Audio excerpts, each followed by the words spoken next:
তুই আমার বিশ্বাস ছিলি, লিখেছেন জান্নাতি আক্তার জারা, পর্ব সংখ্যা 40। তাকবীরের গম্ভীর মুখে নাম শুনে ফারজানা বেগম কিছুক্ষণ চুপচাপ ভাবেন। নামটা কোথাও শুনেছেন। কিছুক্ষণ ভাবার পর মনে পড়ে আয়রার তালুকদার বাড়িতে বিয়ে হয়েছে। আয়রার স্বামীর নাম তো তিনি জানেন। আয়রার বড় কাজিনের নাম শুনেছিল, কিন্তু কখনো দেখে নাই। নামটা শুনে শিওর হয়ে পুনরায় বলে উঠলেন, কাকে চাই? ফারজানা বেগমের কথায় তাকবীর আগের ন্যায় জবাব আসে, বাড়িতে খালেক চেয়ারম্যান আছেন।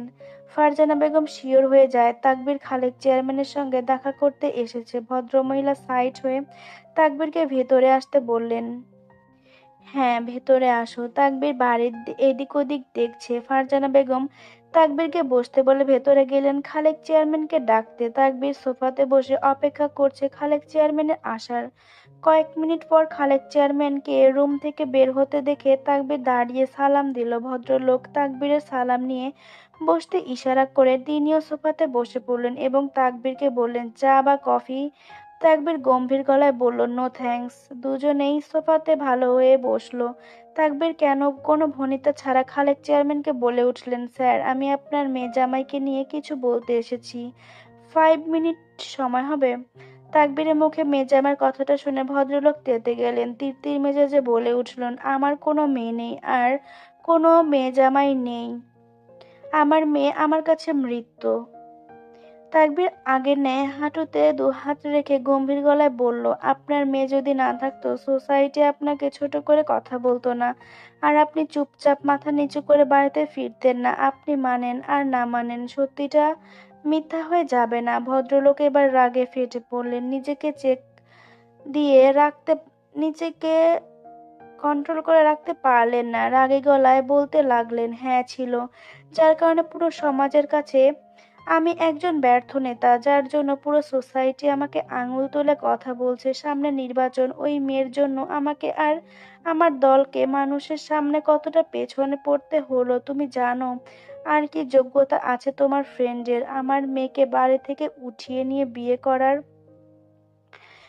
করে নিল? সে কি জব করে? না, একদম বেকার। সে তার বাবার টাকায় চলে। বাবা হয়ে এমন বেকার ছেলের হাতে তুমি বিয়ে দিতে তুমি বিয়ে দিতে? কি বললো? তুমি তো আজকালকার ছেলে।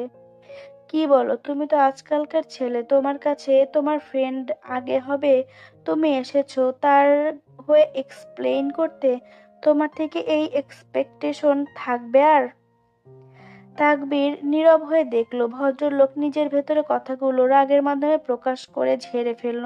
তাকবীর খালেক চেয়ারম্যানকে বলল, স্যার, এক গ্লাস পানি প্লিজ। খালেক চেয়ারম্যান রাগী চোখে তাকবীরের কথাতে শীতল হয়ে এলো। তাকবীরকে নিজের বন্ধু হয়ে রাগারাগি না করে উল্টো নরম সুরে পানি চাইতে দেখে অবাক হলেন। কিছু পলক তাকবীরের দিকে চেয়ে গম্ভীর গলায় ফারজানা বেগমকে ডেকে 1 গ্লাস পানি আনতে বললেন। তাকবীর এখনো নীরব চোখে খালেক চেয়ারম্যানের কে দেখছে। ফারজানা বেগম পানি নিয়ে এলে খালেক চেয়ারম্যান তাকবীরকে দিতে ইশারা করে। তাকবীর হাতের ইশারায় ফারজানা বেগমকে বলল, ম্যাম, স্যারকে পানিটা দিন। খালেক চেয়ারম্যান আর ফারজানা বেগম দুজনে অবাক হলো। তাদের ধারণা ছিল তাকবীর নিজের জন্য পানি আনতে বলল। ফারজানা বেগম খালেক চেয়ারম্যানকে পানি দিতেই তিনি চুপচাপ নীরব চোখে তাকবীরকে দেখে পানি পান করে নিল। ভদ্রলোকের কাছে তাকবীরকে অন্যরকম লাগছে, একেবারে ভিন্ন। খালেক চেয়ারম্যানকে পানি পান করে গ্লাসটা টি টেবিলের ওপর রাখতে দেখে তাকবীর সোফায় শরীর এলিয়ে দিয়ে নীরবতা ভেঙে বলল, স্যার, আপনার কেন মনে হলো আমি ওই রাস্কেলের জন্য এসেছি? খালেক চেয়ারম্যান হতভম্ব হয়ে গেলেন। তাকবীর তো আশিক আর মায়াকে নিয়ে বলতে এসেছে। সে তো কিছুক্ষণ আগে তাই বলল। খালেক চেয়ারম্যান হতভম্ব মুখে বললেন, তাহলে?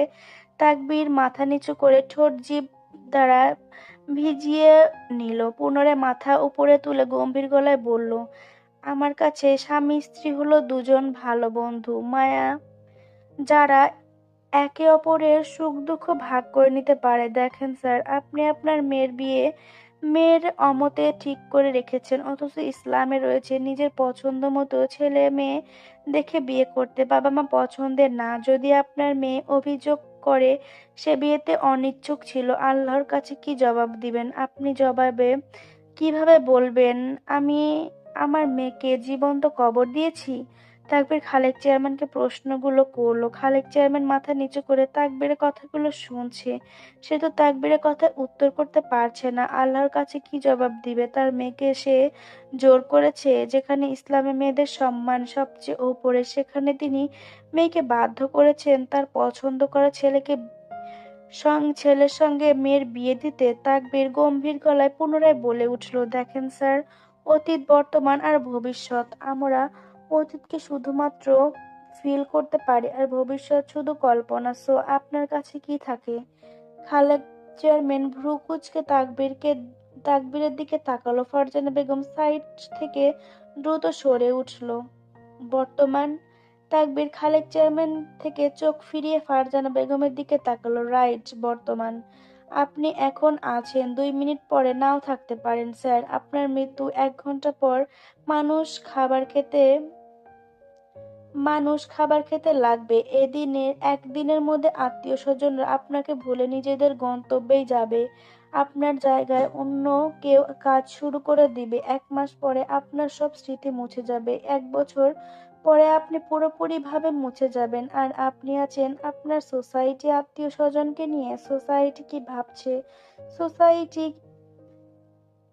সোসাইটি কি ভাবছে? সোসাইটি আপনার কি চোখে দেখছে স্যার? আপনি না থাকতে সোসাইটির কিছু আসে যাবে না। বাকি সবাইকে নিয়ে বিজি হয়ে যাবে। আজকে আপনি যে সমাজের জন্য নিজের মেয়েকে মেয়ে বলতে অস্বীকার করছেন, এই সমাজ আপনার মৃত্যুর পরে আপনার ফ্যামিলির দিকে ফিরেও তাকাবে না। আজকে যে জনগণের জন্য কাজ করছেন, আপনি না থাকলে তাদের কিছু না, তাদের নতুন নেতার আগমন ঘটবে। স্যার, একবার ভেবেছেন আপনি না থাকতে আপনার ফ্যামিলি কেমন অচল হয়ে যাবে? আপনি আমি বলছি না আপনি মানুষের সেবা বন্ধ করেন। আমি জাস্ট বলছি নিজেকে নিয়ে ভাবেন, নিজে ভালো থাকেন, নিজের আপনজনদের ভালোবাসা দিয়ে আগলিয়ে রাখেন।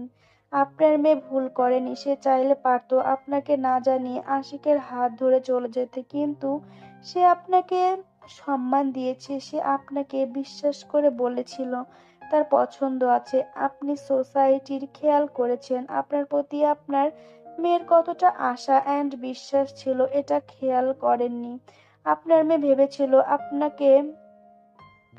আপনি তাকে বুঝবেন, কিন্তু আপনি তো নেতা। আপনার সোসাইটি, জনগণ, গদি, ক্ষমতা ছাড়া কিছুই চোখে পড়েনি। স্যার, 2 দিনের ক্ষমতা কি করবেন যদি রবের কাছে আপনার মেয়ের অভিযোগের জবাব দিতে না পারেন? আপনি কখনো ভেবে দেখেছেন আপনার পছন্দ করা ছেলেকে বিয়ে করে আপনার মেয়ে জায়নামাজে তার চোখে ভিজাবে না?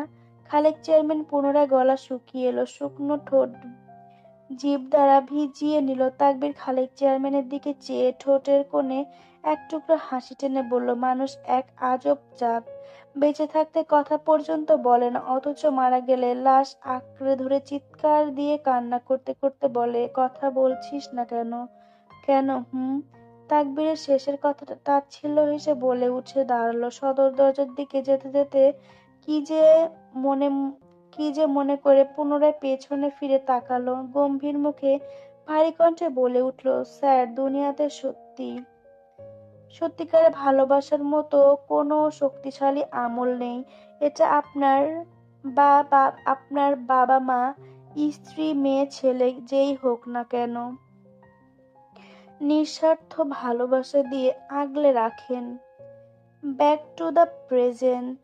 তারপর তাকবীর চলে গেল। তোর বাবা আমাকে আরেক গ্লাস পানি আনতে বলল। আমি পানি তোর বাবাকে দিতেই তিনি পানি খেয়ে সোফাতে মাথা এলিয়ে দিলেন। আমার ভয় হতে লাগলো ওনার শরীর খারাপ হলো নাকি।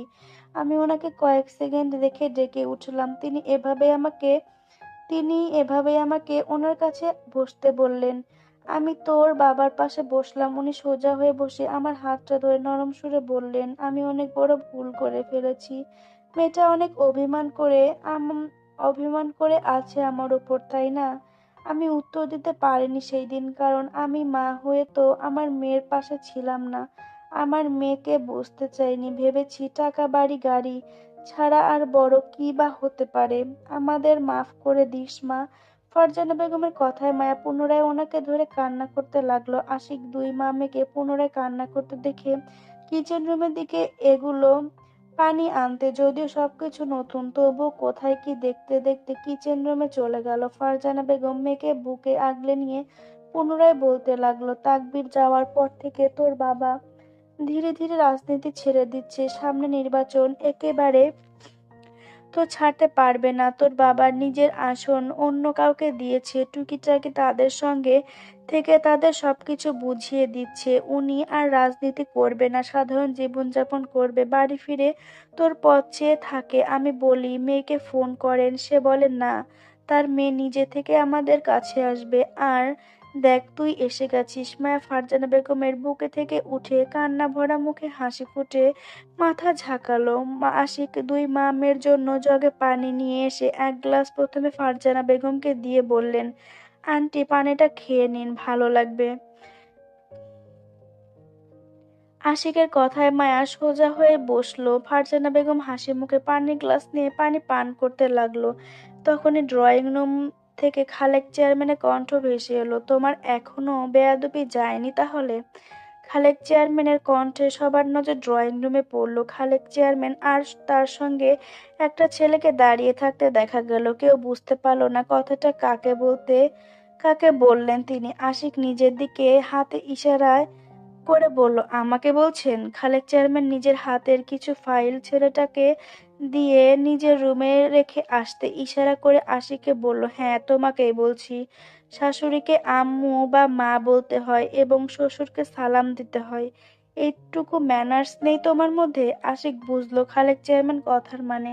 আশিক খালেক চেয়ারম্যানের মতো করে বলে উঠল, না নেই, আপনি শিখিয়ে দিয়েন। খালেক চেয়ারম্যান আশিকের কাছে এসে আশিকের এক হাতে জড়িয়ে ধরে গম্ভীর গলায় বলল, হ্যাঁ শিখিয়ে দেব, আর আমার মন মতো করে তুলবো আমার মেয়ে জামাইকে। কি বলো আম্মু? কথাটা বলতে বলতে তিনি হাসি মুখে আরেক হাত মায়ার দিকে বাড়িয়ে দিয়ে নিজের কাছে ডাকলেন। মায়া বাবাকে দেখে দৌড়ে বাবাকে জড়িয়ে ধরে কান্না ভেজা কণ্ঠে বলল, আপনি যেভাবে শিখাবেন আমরা সেভাবেই শিখবো। আই এম সরি আব্বু, আপনাকে অনেক কষ্ট দিয়েছি। খালেক চেয়ারম্যান দুহাতে মেয়ের আর মেয়ে জামাইকে আগলিয়ে নিয়ে হাসি মুখে বললেন, অতীতকে বাদ দাও, নতুন করে জীবনকে শুরু করো মামনি। তোমাদের নতুন জীবনে তোমার আব্বুকে সবসময় পাশে পাবে। আশিক হাসি মুখে শ্বশুরকে আগলিয়ে ধরে ছোট করে ইনশাল্লাহ বলল। মায়া মাথা নাড়িয়ে হ্যাঁ বলল। খালেক চেয়ারম্যান নিজের অর্ধাঙ্গিনীকে দূরে দাঁড়িয়ে থাকতে দেখে গলা খাকারি দিয়ে বললেন, যাও রান্না বসিয়ে দাও, আজকে সবাই মিলে জমিয়ে আড্ডা দিব। ওনার কথায় ফারজানা বেগম চোখের পানি মুছে কিচেন রুমের দিকে গেল। আশিক মায়াকে নীরবে চোখের পানি ফেলতে দেখে ইশারায় কান্না করতে বারণ করলো। মায়া শুনলো না আশিকের কথা। আশিক মায়াকে আগের ন্যায় কান্না করতে দেখে হাতে হাত বাড়িয়ে দিয়ে মায়ের চোখের পানি মুছিয়ে দিল। খালেক চেয়ারম্যান নিজের মেয়ের প্রতি আশিকের এমন যত্ন দেখে নীরবে হাসলেন। ওনার মেয়ে ভুল কাউকে বেছে নেয়নি। ওনার মেয়ের জন্য হয়তো তিনি আশিকের চেয়ে সঠিক ছেলে খুঁজে পেতেন না। কারণটা অবশ্যই তিনি যাকে নিজের মেয়ের জন্য ঠিক করেছিলেন সেই ছেলেকে দেখলেই বোঝা যায়। ছেলেটা বাবার ক্ষমতার জোর দেখিয়ে পুরো শহর রাজ করে বেড়ায়। কত শত মামলার আছে তার নামে। খালেক চেয়ারম্যান জেনে বুঝে নিজের ক্ষমতা ধরে রাখার জন্য এমন একটা ছেলের সঙ্গে নিজের মেয়ের বিয়ে ঠিক করেছিল। ভেবেছিলেন মেয়ে তার এতেই সুখী থাকবে। এত টাকা পয়সা ক্ষমতা আর কি লাগে?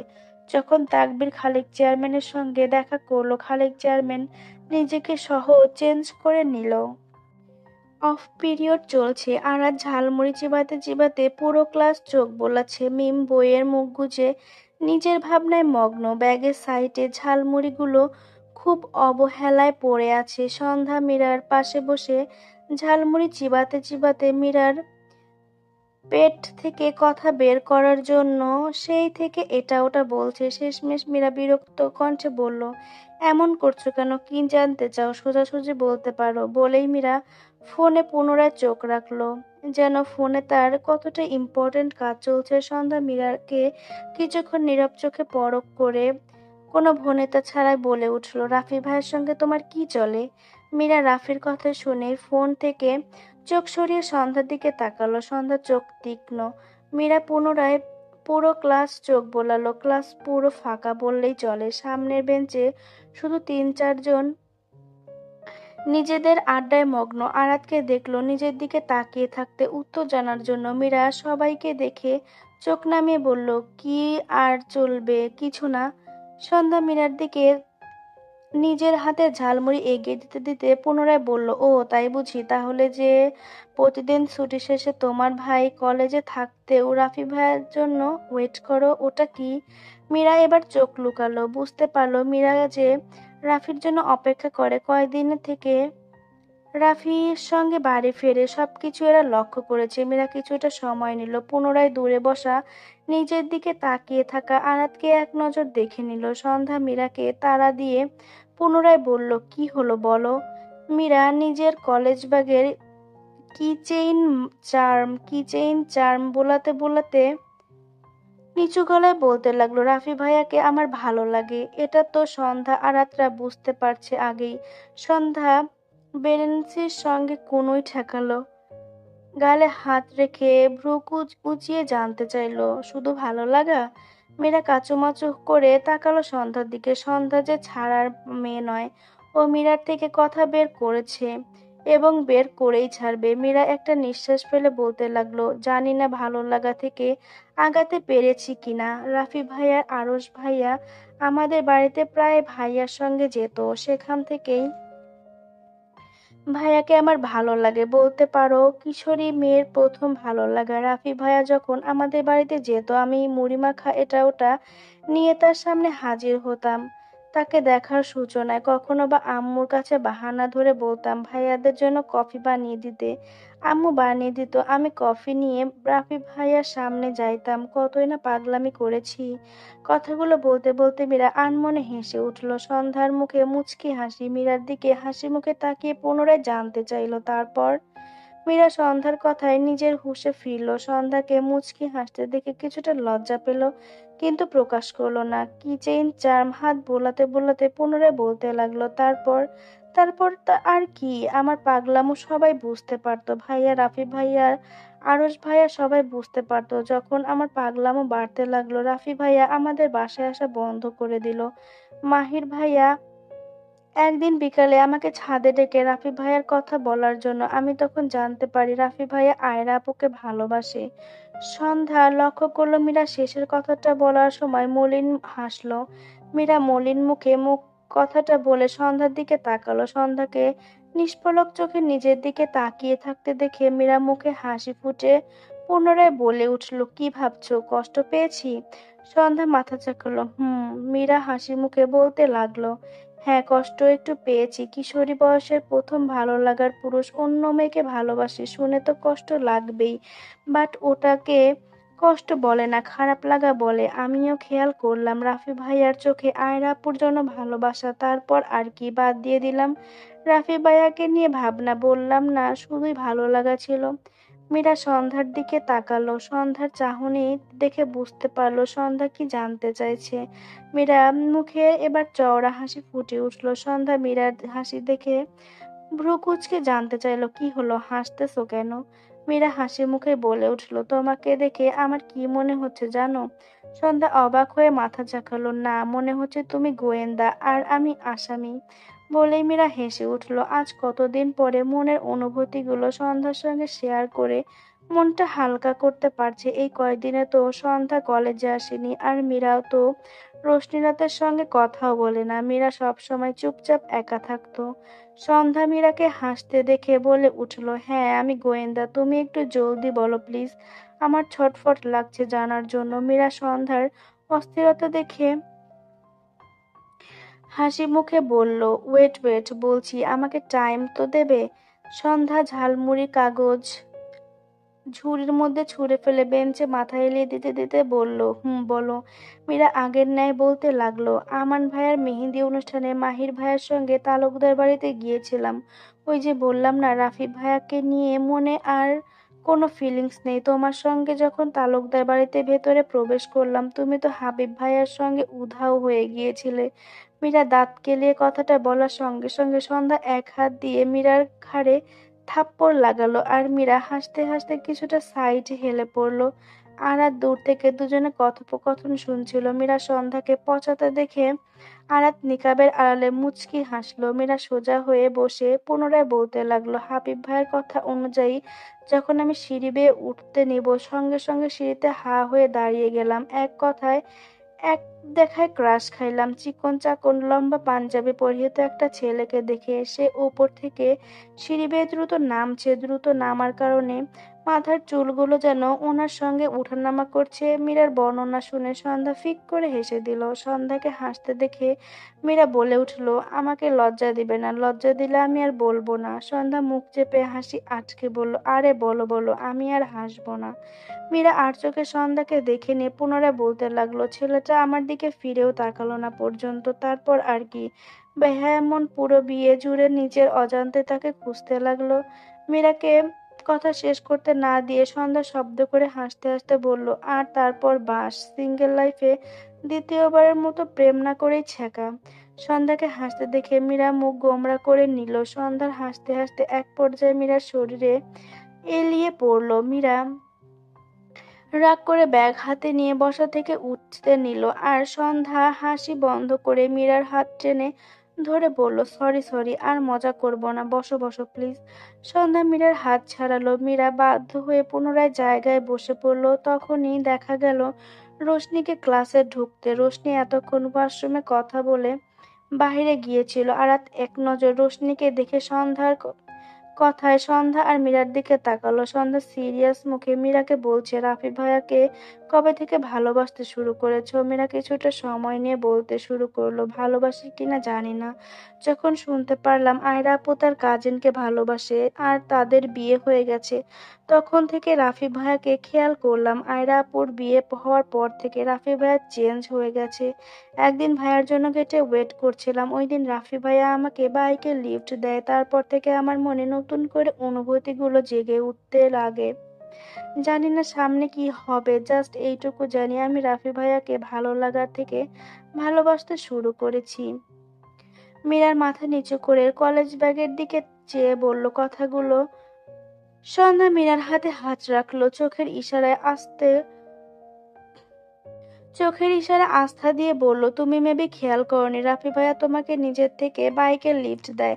ভাইয়া হয়তো নতুন করে জীবন গোছাতে চাইছে, তোমার উচিত ভাইয়াকে হেল্প করা। মীরা কিছু বলল না, শুধু সন্ধ্যাকে মলিন হাসি উপহার দিল। আরাত সন্ধ্যা মীরা কথাগুলো শোনার জন্য দেখলো রোশনি পুনরায় রুম থেকে বের হয়ে যাচ্ছে। আরাত রোশনিকে পিছু ডাকলো, আবার কই যাস?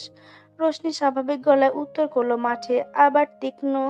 আরাত তীক্ষ্ণ চোখে বলল, কেন? রোশনি কিছুটা বিরক্ত হলো, আমার মর্জি। আরাত বসা থেকে উঠে দাঁড়ালো। সন্ধ্যা মীরা দৃষ্টি রোশনিরাতের উপর। আরাত অবাক কণ্ঠে রোশনিকে বলল, তুই এভাবে কথা বলছিস কেন? আমি তোকে জাস্ট সিম্পল একটা কোশ্চেন করেছি। রোশনি বিরক্তিকর কণ্ঠে বলে উঠল, তোর সব কোশ্চিন আনসার করতে হবে আমাকে? আরাত রোশনির দিকে এগিয়ে আসতে আসতে বলল, আজব তো, তোর কিছু হয়েছে কি? কেউ কিছু বলেছে? আমাকে বল, কে কি বলেছে? চল তো তার কাছে। আরাত রোশনির কাছে এসে রোশনির হাত ধরে ক্লাসরুমের বাইরে যেতে নিল। রোশনি আরাতের হাত ঝাটকা মেরে দূরে সরিয়ে দিয়ে রাগে গলায় বলল, আমি বুঝি না, আমাকে কি তোর এতটা দুর্বল মনে হয়? কেউ কিছু বললে তোর হেল্প নিতে হবে? আরাত রোশনির দিকে অবিশ্বাস্য হয়ে তাকিয়ে আছে। হঠাৎ রোশনির এমন রুড ব্যবহার মেনে নিতে পারছে না। রোশনির কথা বলার মধ্যে দেখলো ক্লাসরুমের সামনে দিয়ে মাহির আরশ নিজেদের ক্লাসের দিকে যাচ্ছে। তাদের কয়েক পা পেছনে রাফি একা একা যাচ্ছে। রোশনি আর দাঁড়ালো না, মাহিরের সঙ্গে সরাসরি কথা বলবে। এতক্ষণ মাহিরদের ক্লাসে মাহিরকে খুঁজেছে, কিন্তু ক্লাসে ছিল না মাহির, ছিল সার্জারি ওয়ার্ড ক্লাসে। রোশনি আরাতকে ফেলে নিজের ক্লাসের রুম থেকে বের হয়ে করিডোরে দৌড়ে মাহিরকে ডাকতে লাগলো, মাহির। রোশনির উচ্চস্বরে ডাক আরাতের কানে পড়ার সঙ্গে সঙ্গে আরাত চোখ বন্ধ করে নিল। রোশনিকে সে লক্ষ্য করেছে। রোশনি বদলে গেছে। আরাত এখন দেখবে রোশনি কি করে। এতক্ষণে মীরা সন্ধ্যার দরজার কাছে এসে দাঁড়িয়ে রোশনিকে দেখছে। রোশনি ডাকে মাহির জায়গায় কয়েক সেকেন্ড দাঁড়িয়ে পুনরায় সামনে হাঁটতে নিল। সঙ্গে সঙ্গে আরশ মাহিরকে এক হাত ধরে আটকে দিল। মাহির রাগী চোখে আরশের দিকে তাকালে আরসের মধ্যে কোনো হেলদোল দেখা গেল না। আরও বিরক্ত মুখে বলে উঠল, রোশনি তোকে ডাকে। মাহির দাঁতে দাঁত চেপে আরসকে বলল, আমি বয়রা না, ছাড় আমাকে। মাহির রাগে মুখে আরসের হাত ছেড়ে নিজের হাত বের করার জন্য মুচড়ামুচড়ি করছে। এতক্ষণে রোশনি মাহিরের সামনে এসে দাঁড়িয়েছে। আরস রোশনিকে দেখে মাহিরের হাত ছেড়ে দিল। মাহির আরসের দিকে রাগী চোখে তাকিয়ে অ্যাপ্রন ঠিক করছে গম্ভীর মুখে। রোশনি মাহিরের দিকে তাকিয়ে বলল, আপনার সঙ্গে আমার কথা ছিল। মাহির রোশনির কথায় উত্তর করল না, চুপচাপ গম্ভীর মুখে রোশনিকে পাশ কেটে যেতে নিল। রোশনি এবার হুট করে মাহিরের হাত ধরল। এতে সবার নজর রোশনি মাহিরের হাতের দিকে।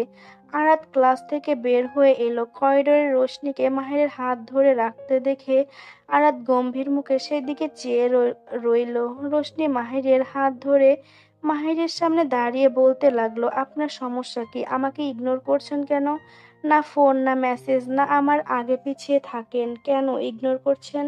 রোশনি এমন কথায় মাহির ভ্রু কুঁচকে গম্ভীর গলায় বলল, কেন আপনার পেছনে ঘুরবো? রোশনি মাহিরের কথার প্রতি উত্তর করে উঠল, কারণ আমি আপনাকে ভালো। রোশনি মাহিরের কথার প্রতি উত্তর বলে উঠল, কারণ আপনি আমাকে ভালোবাসেন তাই। মাহির রোশনির হাত থেকে নিজের হাত সরিয়ে বলল, আমি আমার ক্যারিয়ার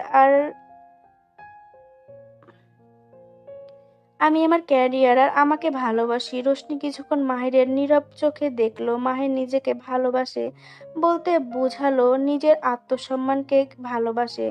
রোশনি এবার মাহিরের দুহাত ধরে আকুতি কণ্ঠে বলে উঠল, আমি জানি না আমার কি হয়েছে, নিজের ওপর কন্ট্রোল নেই। শুধু মনে হয় আপনি যেন সবসময় আমার আশেপাশে থাকেন। আমার কলিজা আপনার জন্য পড়ে, আমার মন আপনার মেসেজ পাওয়ার জন্য ছটফট করতে থাকে। আমি আপনাকে ভালোবাসি। আপনি শুনতে পাচ্ছেন? আমি আপনাকে ভালোবাসি মাহির, ভালোবাসি।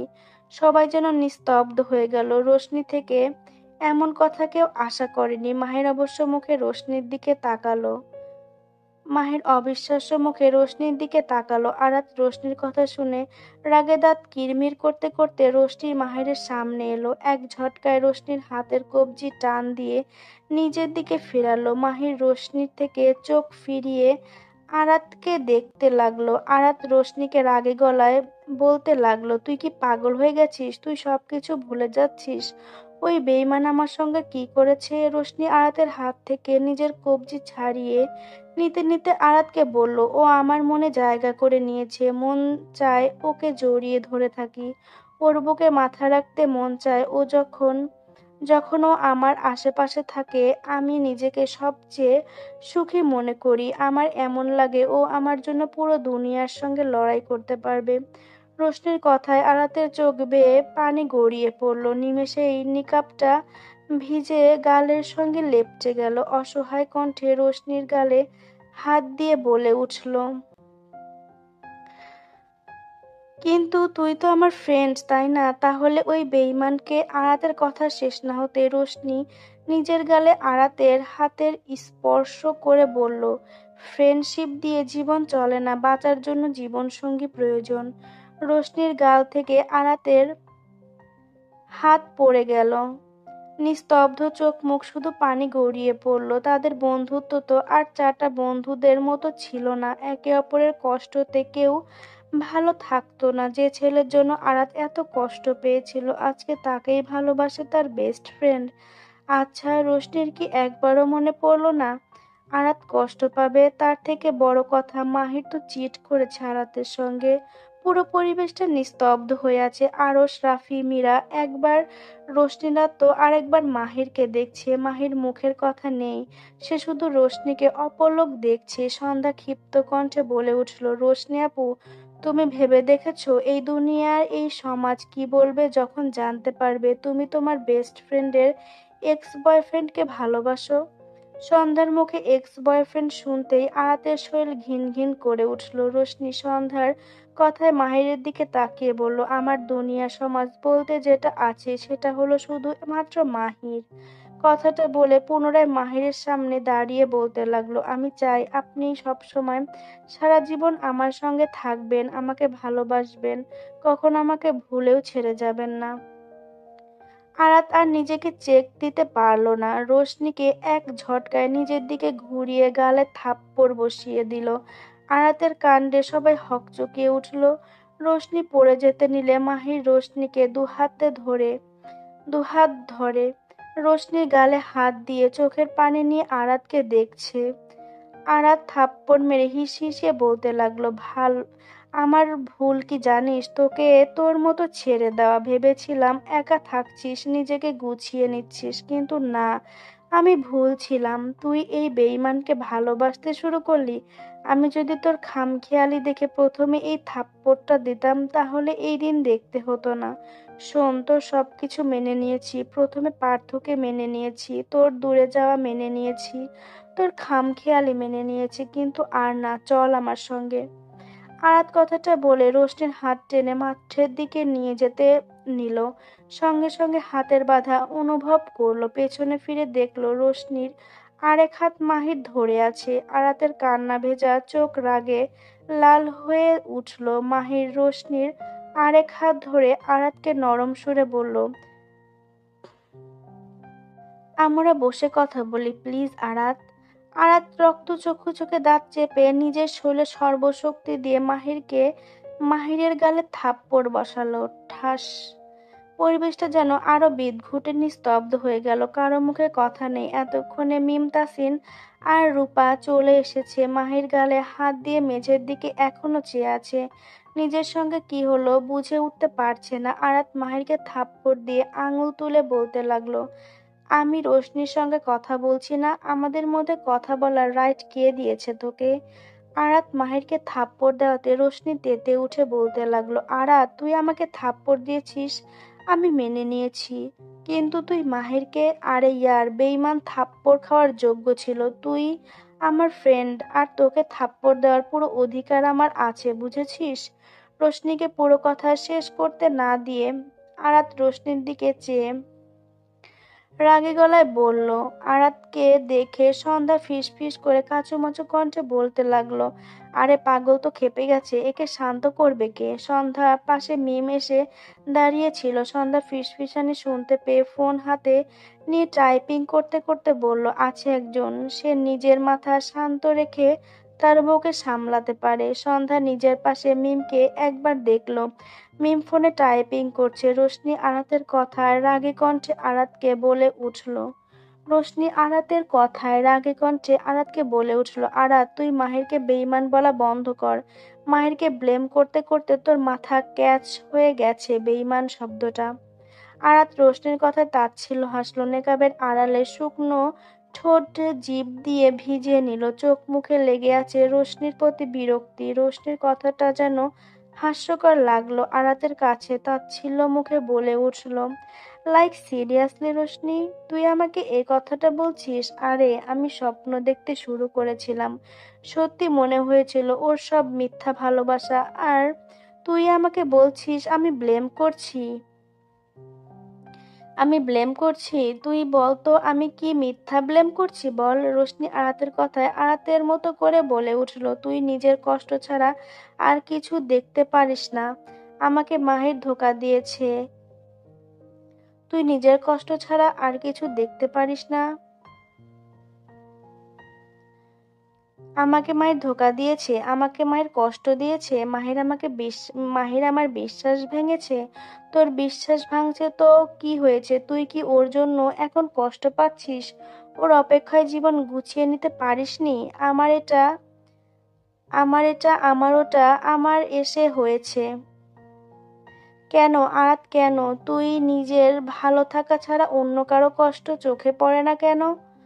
আরাত রোশনির কথায় নীরব কণ্ঠে বলে উঠল, তুই বদলে গেছিস রোশনি, তুই আর আগের রোশনি নেই। আরাতের কথায় রোশনি দুহাত দিয়ে আরাতকে চেপে ধরে হিসিয়ে বলে উঠল, হ্যাঁ আমি বদলে গেছি। নিজের দিকে চেয়ে দেখ তো, তুই কি আগের আরাত আছিস? যে আরাত আমাকে নিয়ে মেতে থাকতো সব সময়, যে আরাত আমার মন খারাপ দেখলে আমার মন ভালো করার জন্য উঠে পড়ে লাগতো। কই তুই তো আমাকে মনে রাখিসনি। তুই আমাকে মনে রেখেছিস বল? না রাখিসনি। তুই তো সুখে আছিস। বিয়ের পর একবারও আমার খবর রেখেছিস? তুই ব্যস্ত তোর সংসার নিয়ে। জানিস মাহির আমাকে প্রতিনিয়ত ফোন করতো। আমি বিরক্ত প্রকাশ করলেও বারবার ফোন করতো, আমার খবর নিত। যার জন্য দেশ ছেড়ে গিয়েছিলাম সে বেইমানি করলো। অথচ দেখ যাকে অবহেলা করলাম সে আমাকে পাওয়ার জন্য কি না কি করছে। ও ছ্যাঁচড়া হয়ে মেসেজ দিত, আমিও বেহায়া হয়ে মেসেজ সিন করতাম। তুই তো সুখে আছিস, তুই তো মাহিরের জন্য কষ্ট পাচ্ছিস না। তোর সুখে থাকার রাইট আছে, আমাদের নাই? আরাতের মুখে কথা নেই, চোখে পানি নেই, নিস্তব্ধ হয়ে রোশনির অভিযোগ শুনছে। আরাতের জানা নেই আর কিভাবে রোশনিকে প্রাধান্য দিলে রোশনি এই অভিযোগগুলো করতে পারতো না। হ্যাঁ মানছে, বিয়ের পর রোশনির সঙ্গে আগের মতো আর হুটহাট আড্ডা দেওয়া হয় না। আগে এক বিছানায় একে অপরকে জড়িয়ে ধরে গল্প দুষ্টুমি করে সময় কাটাতো, কিন্তু সময় পরিস্থিতি সব সময় এক থাকে না। বিয়ে হয়ে গেছে, আগের মতো তো আর হতে পারবে না। তাই বলে কি দুজনের মধ্যে দূরত্ব সৃষ্টি হবে? একটু ভিন্নতা থাক না দুজনের মধ্যে, দুজনে মানিয়ে নিক না একটু দূরত্ব। এই দূরত্বের জন্য কি মানুষটা আরাতকে কষ্ট দিয়েছে? যে মানুষটা আরাতকে কষ্ট দিয়েছে তাকে ভালোবাসতে হবে? একবারও মনে এলো না নিজেদের বন্ধুত্বের কথা? আরশ রোশনি রাতের কথোপকথনে বিরক্ত হয়ে মিমকে এক পলক দেখে জায়গা ত্যাগ করলো। রাফি, মীরা, তাসিন, রূপা, মিম, সন্ধ্যা সবাই চুপচাপ রোশনিরাতের কথা শুনছে। মাহির এতদিন রোশনি থেকে নিজেকে দূরে রাখতে চেয়েছিল। অনেক তো ভালোবাসার জন্য ছোট হয়েছে পুরো ভার্সিটির সামনে। একে একে দুই মেয়ের থেকে থাপ্পড় খাওয়ার মতো কম অপমান। তাও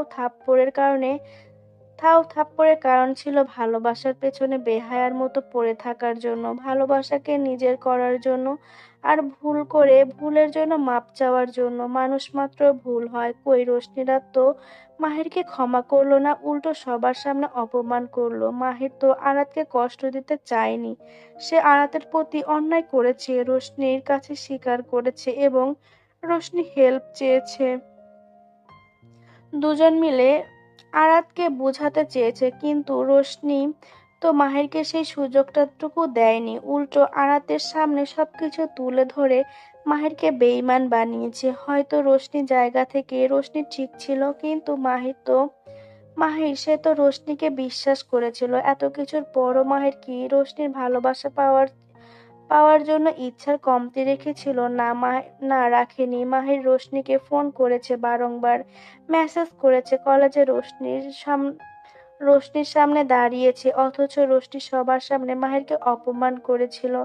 মাহির অপমানিত হয়ে নিজের আত্মসম্মান বাঁচাতে রোশনিকে আর বিরক্ত করে না, রোশনির আশেপাশে থাকে না।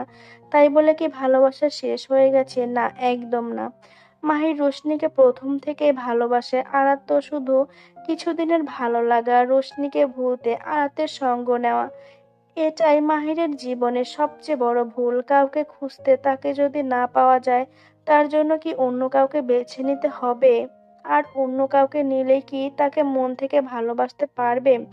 না, পারবে না। মাহির রোশনিকে খুঁজে না পেয়ে নিজের অজান্তে ভুলটা করে ফেললো। নিজের ভুল বুঝতে পেয়ে যখন আরাতের সামনে নিজের ভুলের জন্য সরি বলতে দাঁড়ালো, আরাত মাহিরকে সবার সামনে অপমান করলো, থাপ্পড় মারলো। মাহির বোঝাতে গেল সে ক্যারিয়ার পেছনে না ছুটে অনুভূতির পেছনে ছুটে বেড়াচ্ছে। তাই তো মাহির আর রোশনিকে বিরক্ত করে না, না নিজের ভালোবাসার দাবি নিয়ে রোশনির সামনে দাঁড়ায়, অথচ মনের আগের মতোই মনে আগের মতোই রোশনির প্রতি দুর্বলতা ভালোবাসা অনুভব করে। আর এইদিকে মাহিরের দূরত্ব রোশনিকে ভালো থাকতে দিচ্ছে না। মাহির তার অভ্যাস হতে শুরু করেছে। পার্থর কমতি মাহিরের পাগলামোর মধ্যে পূরণ করতে লাগলো। একদিকে আরাতের সঙ্গে আগের মতো নেই কোনো আড্ডা দেওয়া, আরাত নিজের বিবাহিত জীবন গুছিয়ে নিতে ব্যস্ত। এইদিকে রোশনি নিজের বেস্ট ফ্রেন্ডের আর দূরদেশের মরীচিকা ভালোবাসার কমতির মাহিরের পাগলামোর মধ্যে নিত্যদিনের অভ্যাস করে নিতে চাইলো। মাহিরকে নিজের অজান্তে বারংবার অপমান করে দূরে সরিয়ে দিতে দিতে রোশনি নিজেই মাহিরের ভালোবাসায় ফেঁসে গেল। মাহির যখন রোশনির থেকে দূরত্ব সৃষ্টি করলো, রোশনি তখন মাহিরকে মিস করতে লাগলো। হুটহাট মাহিরকে ফোন মেসেজ আশাকে মিস করতে লাগলো। কলেজে মাহিরকে দেখতে না পেয়ে মাহিরের প্রতি মন পড়তে লাগলো। দু চোখ শুধু মাহিরকে খুঁজতে লাগলো। মাহিরকে যখন পুনরায় কলেজে দেখলো, রোশনি একদম নতুন মাহিরকে যেন দেখছে। যে মাহিরের মধ্যে নেই রোশনিকে নিয়ে কোনো ইন্টারেস্ট, নেই রোশনির আগে পিছে ঘুরে ভালোবাসা প্রকাশ করার ইচ্ছা। এসব ঘিরে রোশনির মনে আরাতের প্রতি রাগ জন্ম নিতে লাগলো। মনে হতে লাগলো মাহির আজকাল রোশনিকে ইগনোর করছে সবকিছু আড়াতের জন্য।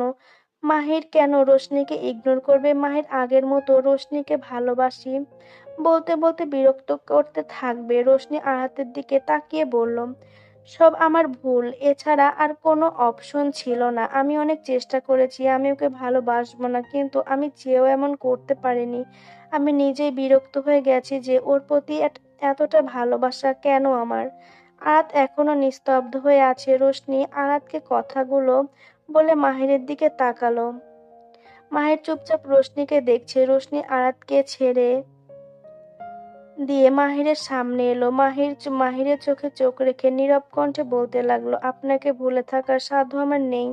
ভুলে থাকার চেষ্টা করলেও বারবার ব্যর্থ হই। আপনাকে ভুলে থাকি বা কি করে? এই মনে আপনার প্রতি এক অদ্ভুত মায়া জন্ম নিয়েছে, যে মায়া আপনাকে ভুলে থাকতে দেয় না। আজ আমি নির্দ্বিধায় বলছি, ভালোবাসি মাহির, আমিও আপনাকে অনেক বেশি ভালোবাসি। বউ হতে চাই আপনার। আপনার নামে সোনালী চুড়ি পরার অধিকার পেতে চাই। তিন কবুলে আপনি আমাকে আপনার ঘরে তুলে নেবেন, যে সম্পর্কে থাকবে না কোনো বাধা। আরাতের চোখে পানি নিয়ে চোখ বন্ধ করে শুনল রোশনির কান্না ভেজা কণ্ঠে মাহিরের বলা প্রেম কথনগুলো। রাফি, মিম, সন্ধ্যা নিস্তব্ধ হয়ে দেখল মীরার ঠোঁটে হাসি ঝুলছে। নিজের ভাইয়ের অধরা প্রেমের পূর্ণতা দেখে রোশনির কথায় মাহিরের মুখে তৃপ্তির হাসি ফুটে উঠেছে। মাহিরের চোখে পানি, মুখে তৃপ্তির হাসি নিয়ে রোশনির ফর্সা গোলগাল মুখটায় হাত দিয়ে চোখের পানি মুছিয়ে দিতে দিতে বলল, যদি আপনাকে পাওয়ার আশাটাই ছেড়ে দিতাম, তাহলে আমার এই ভালোবাসার অস্তিত্ব কোথায় থাকতো? আমি তো আপনাকে ভালোবেসেছি এই বিশ্বাস নিয়ে যে একদিন আপনি বুঝবেন, হয়তো একদিন সময়ে আমার পক্ষে কথা বলবে। আশা ছেড়ে দেওয়ার মানে আপনাকে ছেড়ে দেওয়ার নয়, নিজের অনুভূতিগুলো অস্বীকার করা। আমি জাস্ট নিজের অনুভূতি থেকে পালাতে চেয়েছিলাম, আপনার ভালোবাসা থেকে না। রোশনি সবার সামনে মাহিরকে জড়িয়ে ধরল। মাহির নিজের বুকের মধ্যে রোশনিকে আগলিয়ে নিল। আরাতের চোখে পানি নিয়ে দেখলো দুজনকে কি বলবে। রোশনিকে কয়েক সেকেন্ড দেখে আরাত চোখে পানি নিয়ে মাঠের দিকে যেতে লাগলো। আরাতকে যেতে দেখে সন্ধ্যা ক্লাসের দিকে এগুলো কলেজ ব্যাগ আনতে। মিম আরাতের পেছনে পেছনে পেছনে যেতে লাগলো। আরাতকে যেতে দেখে তাসিন কটাক্ষ করে বললে উঠল, আর কি কি যে দেখতে হবে এই তালুকদার বাড়ির মেয়েদের জন্য। বান্ধবীর এক্স বয়ফ্রেন্ডকে ভালোবাসে, এটা আবার বান্ধবীর সামনে বড় মুখ করে বলছে তার এক্স বয়ফ্রেন্ডকে।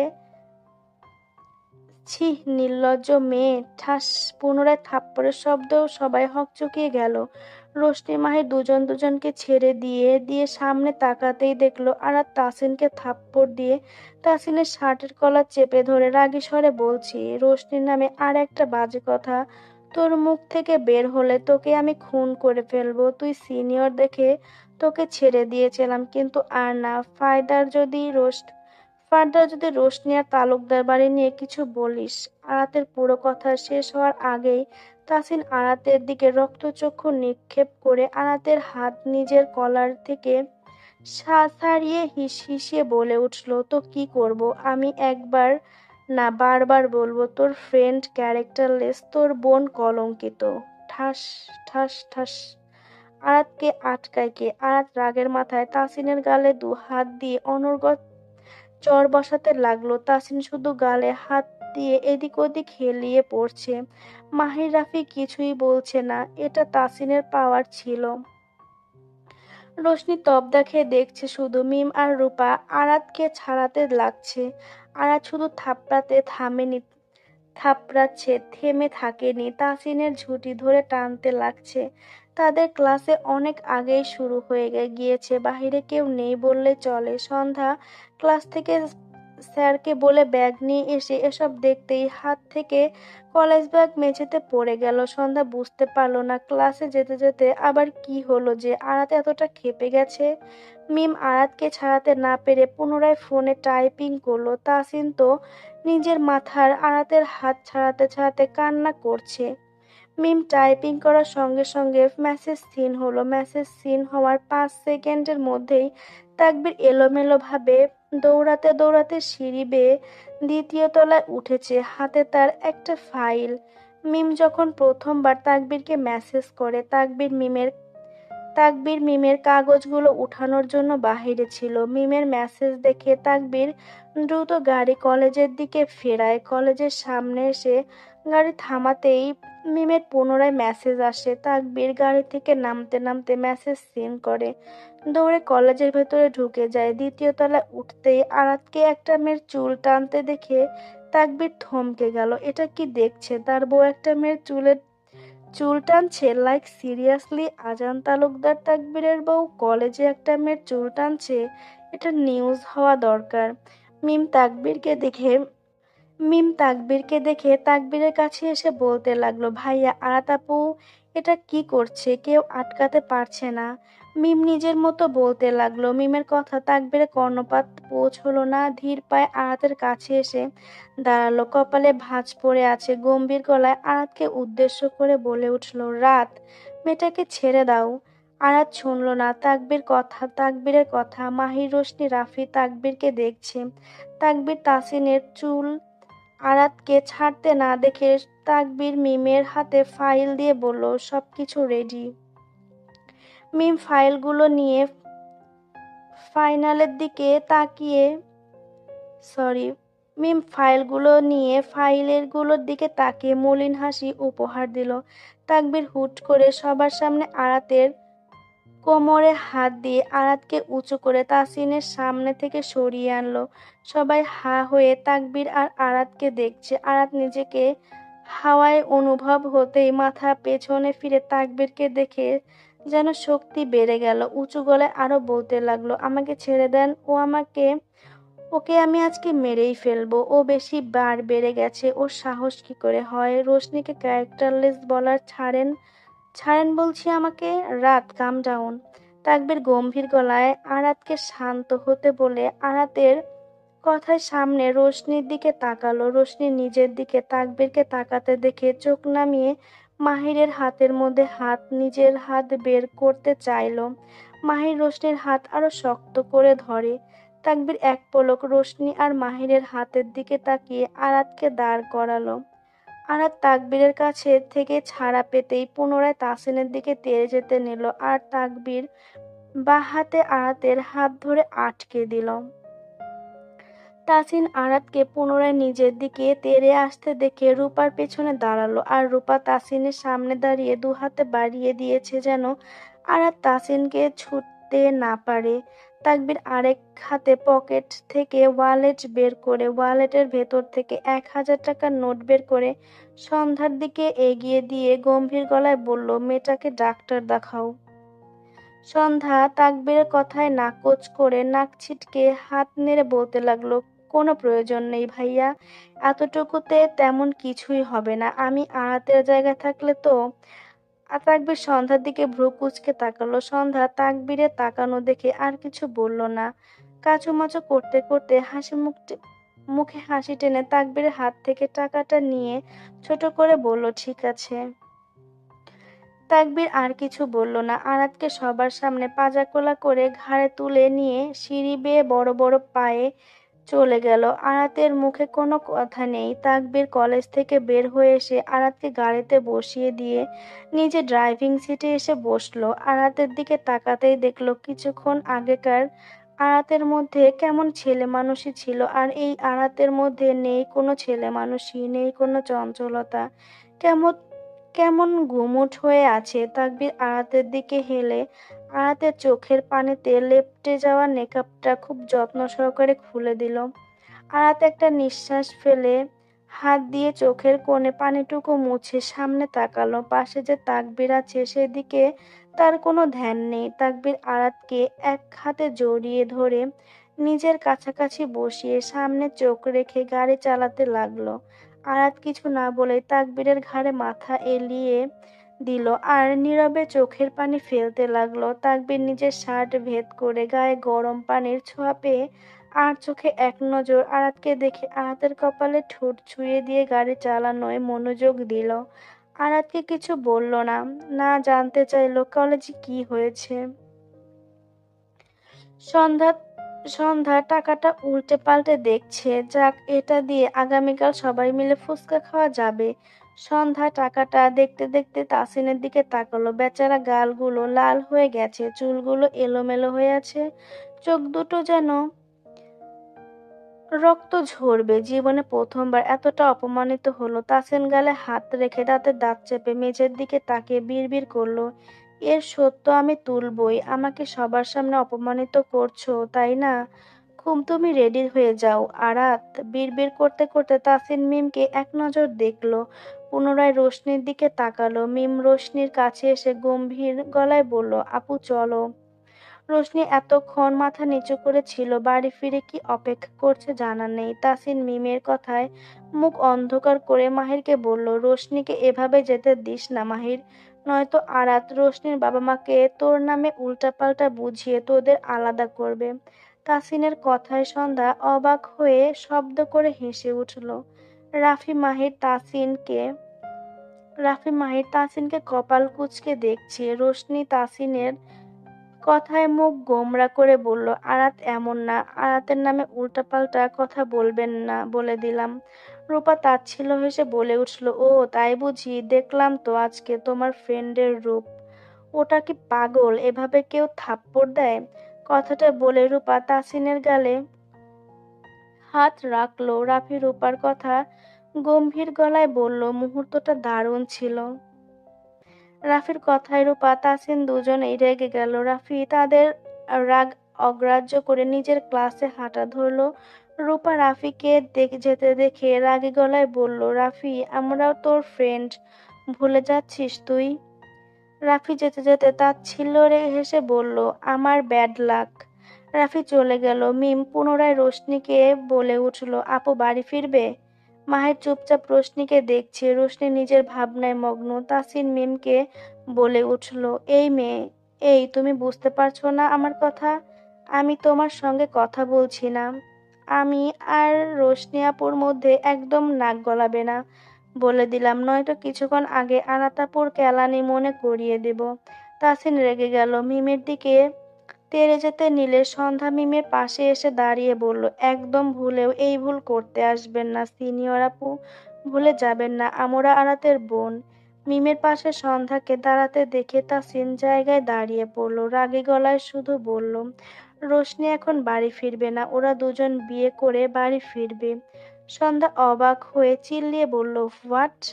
মিম তাচ্ছিল্য হেসে বলে উঠল, আর ইউ ম্যাড? তোমার কাছে কি বিয়ে স্টার জলসা নাটক মনে হয়? রোশনি মাহির দুজনেই চুপ হয়ে আছে। তাসিন মিমের কথা অগ্রাহ্য করে মাহিরকে বলল, মাহির ভেবে দেখ, যদি রোশনির ফ্যামিলি জানতে পারে তুই আরাতের সঙ্গে চিট করেছিস, তখন রোশনির সঙ্গে তোর বিয়ে দেবে। একবার ভাব কথাটা। মীরা এতক্ষণ চুপচাপ এক সাইডে দাঁড়িয়ে সবকিছু দেখছিল। তাসিনের কথা মীরার কাছে খারাপ লাগছে না, কথার মধ্যে যুক্তি আছে। মীরা এতক্ষণে কথা বলে উঠল, মাহিরকে বলল, ভাইয়া তাসিন আপুর কথার যুক্তি আছে, তুমি রোশনি আপুকে বিয়ে করে নাও, বাবাকে আমি ম্যানেজ করে নিব। আর একবার তোমাদের বিয়ে হয়ে গেলে রোশনি আপুর বাবা মা মেনে নেবেই। মাহির রোশনির দিকে তাকালো। রোশনি নিজের ভাবনায় মগ্ন।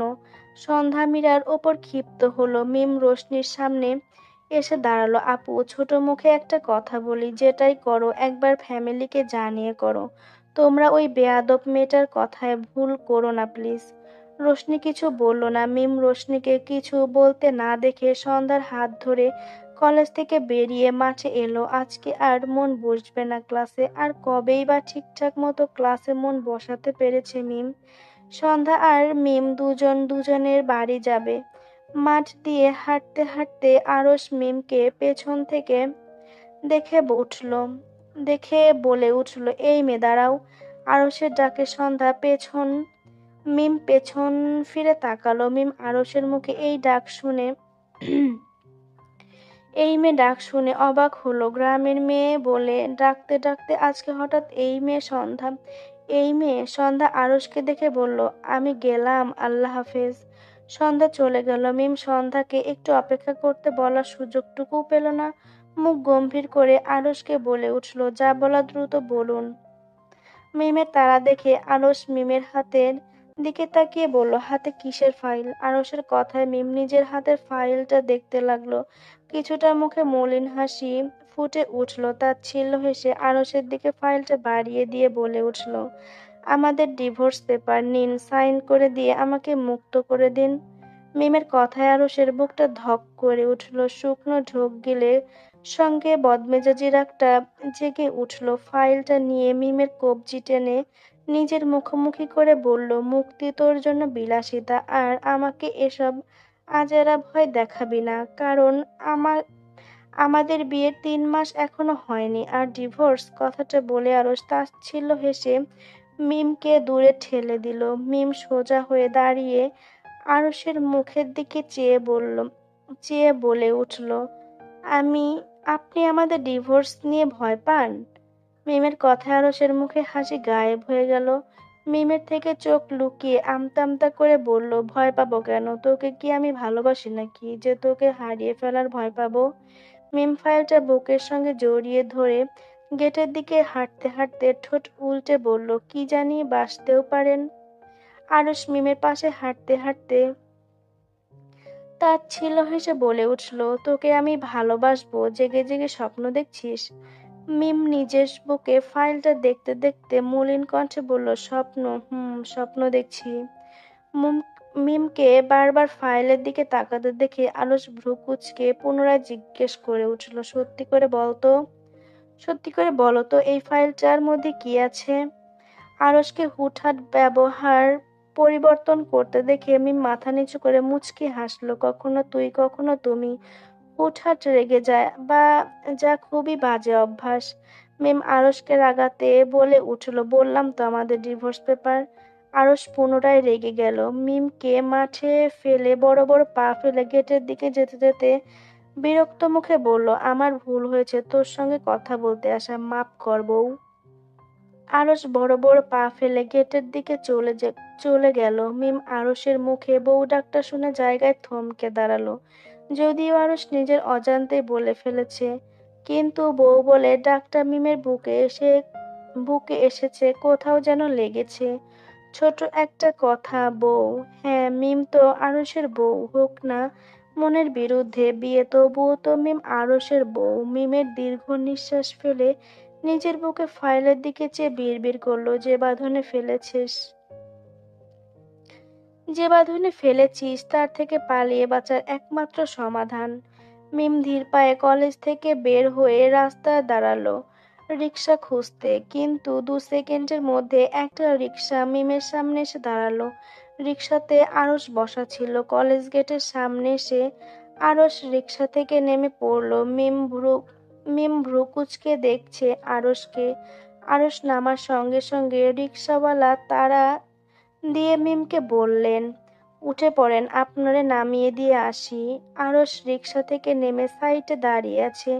মিম আরশকে কিছু বলতে না দেখে চুপচাপ রিক্সাতে উঠে পড়লো। মিম রিক্সাতে উঠতেই আরশ নিজের ওয়ালেট থেকে টাকা বের করে 100 টাকার নোট রিক্সাওয়ালাকে দিয়ে দিল। মিম বাধা দিয়ে বলে উঠল, আপনি টাকা দিচ্ছেন কেন? মামা, ওনার থেকে টাকা নেবেন না, ফেরত দিয়ে দেন। আমার টাকা আমি দিব। বলেই মিম নিজের ব্যাগ থেকে টাকা বের করতে নিল। আরশ রিক্সাওয়ালাকে বলল, মামা আপনি যান, এই বেডি বেশি কথা বলে, বিরক্ত হয়েন না। আরশের কথায় মিম টাকা বের না করে রাগে চোখে আরশের দিকে তাকালো। আরশ রিক্সাওয়ালাকে চোখের ইশারায় যেতে বলে ওয়ালেট পকেটে ঢোকাচ্ছে। রিক্সাওয়ালা 30 টাকা রেখে বাদবাকি টাকা আরশকে দিতে ধরলে আরশ লাগবে না বলে কলেজের ভেতরে চলে গেল। মিম আর কিছু বলল না। মনে মনে ঠিক করে নিল বাড়ির সামনে এসে ভাড়া দিয়ে দেবে। রিকশা চলছে আপন গতিতে। মিম চুপচাপ আশেপাশে পরিবেশ দেখছে। মাথায় কাপড় দেওয়ার, তবুও হালকা বাতাসে সামনে বারংবার চুলগুলো এসে মুখে পড়ছে। মিম বিরক্ত হয়ে বারবার মুখ থেকে চুলগুলো কানের পিঠে গুজে দিচ্ছে। আরশ বাইকের আয়নায় দেখছে মিমের বিরক্তিমাখা মুখ। কয়েক সেকেন্ড পর পর মাথা ঘুরিয়ে পেছনে তাকাচ্ছে রিকশার দিকে। মিম রিকশা থেকে লক্ষ্য করলো রিকশার সামনে একটা বাইক ধীরে গতিতে চলছে। বাইকে বসা ছেলেটা বারবার পেছনের দিকে তাকাচ্ছে। মিম ভালো করে লক্ষ্য করতে বুঝতে পারলো বাইকে বসা ছেলেটা আর কেউ না, আরশ। মিম আরশকে পাত্তা দিল না। রিকশায় বসে ব্যাগ থেকে বই বের করে বইয়ে চোখ নিবদ্ধ করলো। বইয়ের দিকে চোখ রাখলেও কি হবে, পুরো মনোযোগ আরশের বাইকের দিকে। আরশ এবার রিকশার পাশাপাশি বাইক ধীরে গতিতে চালাতে লাগলো। এভাবেই তালুকদার বাড়ির সামনে এসে রিকশা দাঁড়ালো। মিম রিকশা থেকে নেমে আশেপাশে আরশকে খুঁজলো। আরশ রাস্তার ওপাশে বাইকের সঙ্গে হেলিয়ে ফোন স্ক্রল করছে। মিম সেদিকে তাকিয়ে ব্যাগ থেকে টাকা বের করে রিকশাওয়ালাকে দিল। রিকশাওয়ালা মিমকে বাধা দিয়ে বলল, আপনার ভাড়া তো দিয়ে দিছে, আমি এই টাকা নিতে পারবো না। মিম রিকশাওয়ালাকে টাকা না নিতে দেখে সিটের ওপর টাকা রেখে বলল, এটা আমার ভাড়া, আপনি নিবেন কি নিবেন না আপনি ভালো জানেন।